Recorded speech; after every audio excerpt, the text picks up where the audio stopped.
1942, Eastern State Penitentiary was intended to serve as a model of prison reform.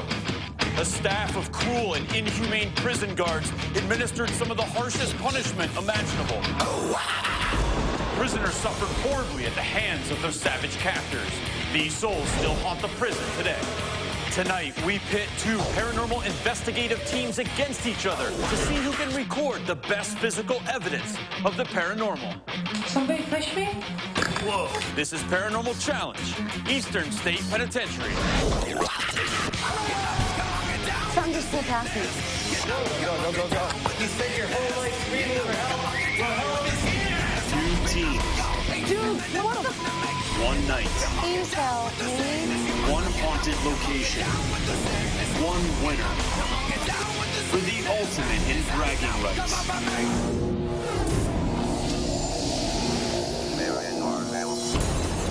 I've investigated this place twice, and we've walked away with some really incredible evidence.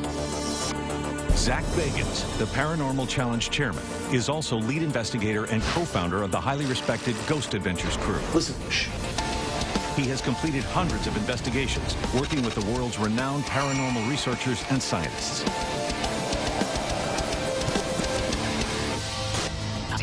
This place makes me feel excited as hell, and I can't wait to watch these teams battle and see what happens to them.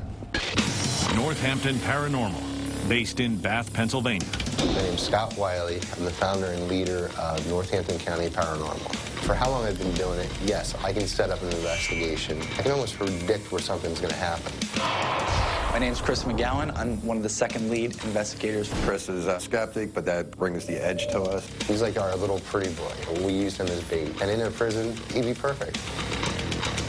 My name's Scott Burke. I'm the audio-video tech. Being Native American heritage, we're just taught that everything has a soul or a spirit. And that makes a total difference when you're doing investigation. We look at everything in a scientific view and analyze everything before we give our judgments. We have gotten results everywhere we've gone. The other team better watch out.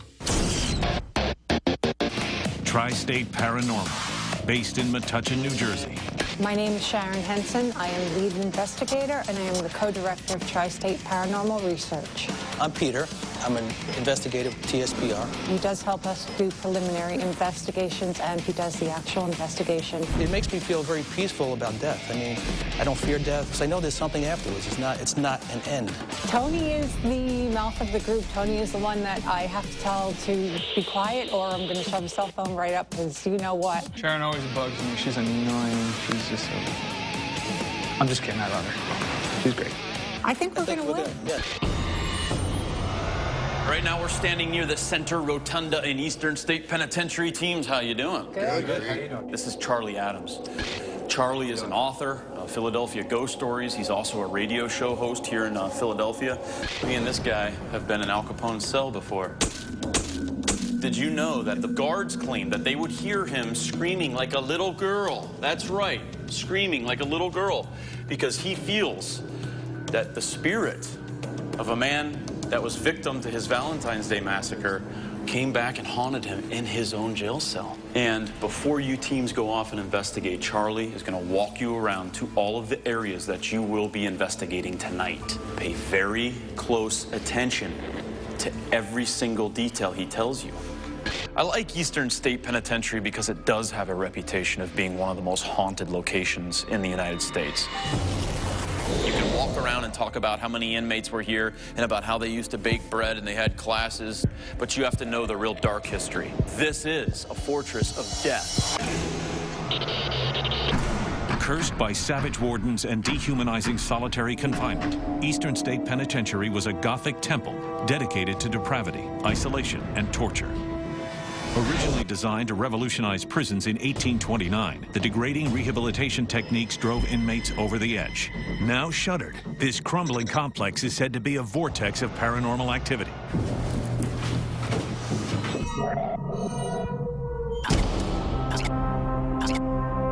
We are on the third level now of cell block 12. I want to show you something here. Get in that cell. Not only the prisoners, but the guards feared for their lives. Let's say I'm a guard walking down here doing my job, that cell door is open, and that prisoner has a lot of anguish, a lot of fight in him.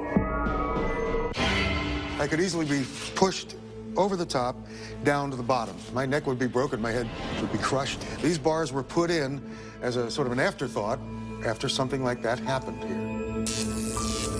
This is where the worst of the worst were incarcerated. Common criminals were put in with murderers and rapists. Suicides, murders were committed here, cellmate to cellmate.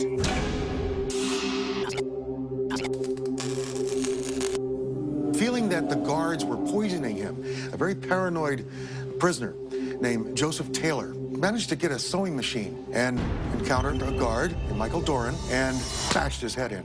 Wow. Killed him. After that, satisfied, he took a nap in his cell. It takes a really mentally disturbed person to actually smash somebody's skull in because you thought they were poisoning you and then just get back up and go take a nap. Prisoners who were particularly ornery were brought to this baby, the MAD chair. They were strapped to this chair, gagged, their circulation was cut off. They were here for days, and they went mad. Here, hence the MAD chair.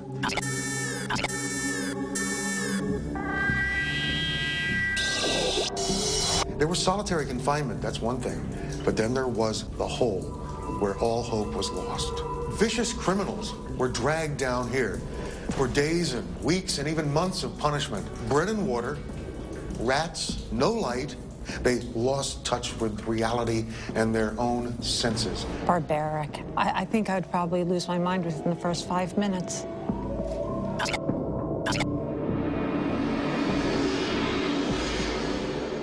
Elmo Smith, a prisoner here, known for kidnapping, raping, and murdering a young girl, is one of the quote-unquote famous prisoners here of death row. Good luck here at Eastern State Penitentiary. With the competition set to begin, Zach gets each team geared up with the most advanced paranormal detection equipment for tonight's challenge. How you guys doing? Good. Look at all this equipment. Each of you are going to receive the same exact pieces of equipment. 2 night vision cameras, 1 on a tripod to use it as a static camera, a thermal imaging camera, 2 full spectrum cameras, 1 a camcorder, the other a digital still. You have a Mel meter that measures for electromagnetic energy and temperature, 2 digital recorders for each team. I got no time to waste. The sun is setting. Suit up, get ready, wait for my signal, and then you guys will be released in Eastern State Penitentiary. Have fun. Teams will conduct their investigations simultaneously.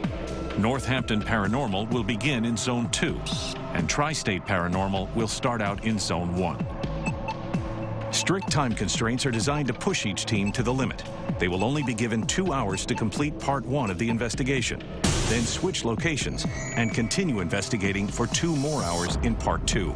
Teams will be judged on overall teamwork, technological proficiency, historical knowledge, and audio and visual evidence they are ultimately able to capture. Tonight's judges are 3 of the country's most notable paranormal experts. Dave Schrader, acclaimed paranormal conference lecturer, co-author of The Other Side, A Teen's Guide to Ghost Hunting, and host of the wildly popular internet talk show, Darkness Radio. Aaron Sagers, published author, nationally syndicated journalist, and editor of ParanormalPopCulture.com. And Alexandra Holzer, daughter of famed paranormal investigator Hans Holzer, author of Growing Up Haunted and syndicated columnist for OM Times. Tri-State Paranormal, are you ready? Yes, we are. Yes, we are. Northampton County Paranormal, are you guys ready? We're ready. The portals are open. Let the challenge begin. Let's start the clock. Judges, they have 2 hours for this first part of investigation. Chris, I think I'm going to send you down to the hole. How's that sound? That sounds good. I'm going to the hole first, guys. Yep. You ready to go? I'm ready to go. I'm rolling. All right. Okay. All right, I'll see you guys. Good luck. You guys later. Good luck. Happy hunting. Okay. Yeah, get over here. Joseph Taylor was in one of these cell blocks here. He bashed in Michael Doran's head. Mr. Taylor, if you're still here, do you want to bash our heads in? And as far as I'm concerned, you guys deserve to be here. And I don't feel at all bad at the way you guys were treated. Maybe like to bash in Pete's head. Ooh.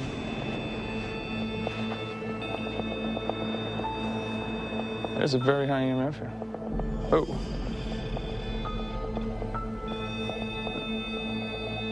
Yeah, this is very odd. What was that?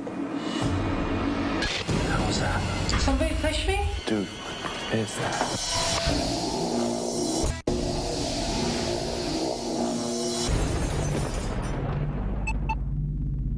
We're about 4 minutes into the investigation, and folks, here at the Nerve Center, we're going to be able to watch every single move they make. We're going to be able to listen to everything they say. Each team is assigned one camera operator and one sound technician to chronicle their investigations. And both areas are equipped with several stationary cameras. 3 big categories that we should be looking out for are how well they use their technology, the equipment that they were given, how well are they using the history that they learned earlier during the walkthrough, and also teamwork. Teams will conduct their investigations simultaneously. Tri-State Paranormal will begin in Zone 1, which is cell blocks 4, 12, and 10. And Northampton Paranormal will start out in Zone 2, which is cell block 14, Death Row, and the Hole. Looks like right off the bat, both teams are sending a member of their crew by themselves on the solo cams. That can really attract these spirits. You're less intimidating to the spirits. Now, Chris here is actually going into the hole. He's actually there now. And I heard over here that Chris shows fear. So looks like these teams are going to use him as a piece of bait.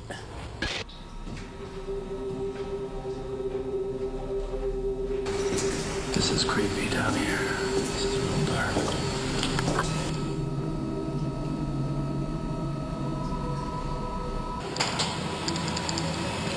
How was that? He's looking really nervous and uncomfortable. Yeah. It's easy to watch behind here, guys. I've been in there, and once you're in there and it's pitch dark and you're by yourself and you're held where some of the most evil inmates were housed, it's a different story. Now, what I think is interesting, too, Zach, is Tri-State Paranormal Team has elected to send their teammate Sharon down first as a woman into a prison wing, known to be housing some of the most violent male criminals. That's a pretty ballsy move on their team right away. Let's check in on Sharon. This is Sharon in cell block 10. Looking for anybody who might want a visitor this evening. Listen, guys, this is your only chance because the rest of the team are all guys.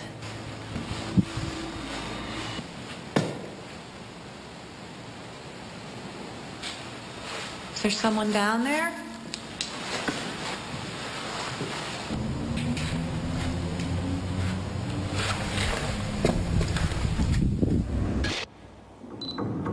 We're here at Death Row, Eastern State Penitentiary. We're looking for an Elmo Smith. Tell me how you can rape and torture and kill a 16-year-old with a crowbar.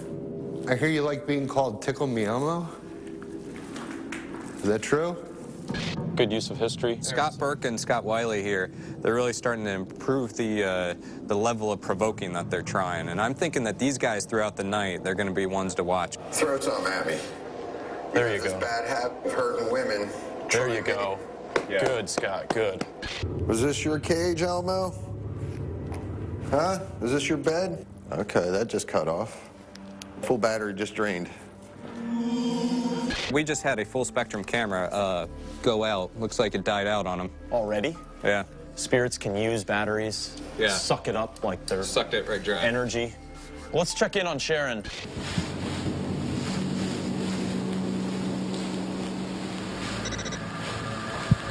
Just a poor middle-aged lady walking down the hallway by herself. Fair game to anybody. Ah, the mad chair. Have any of you gone mad in that mad chair? This is a place where some sick, sadistic torture happened. Historically, she's getting the area where she is correct, which is great.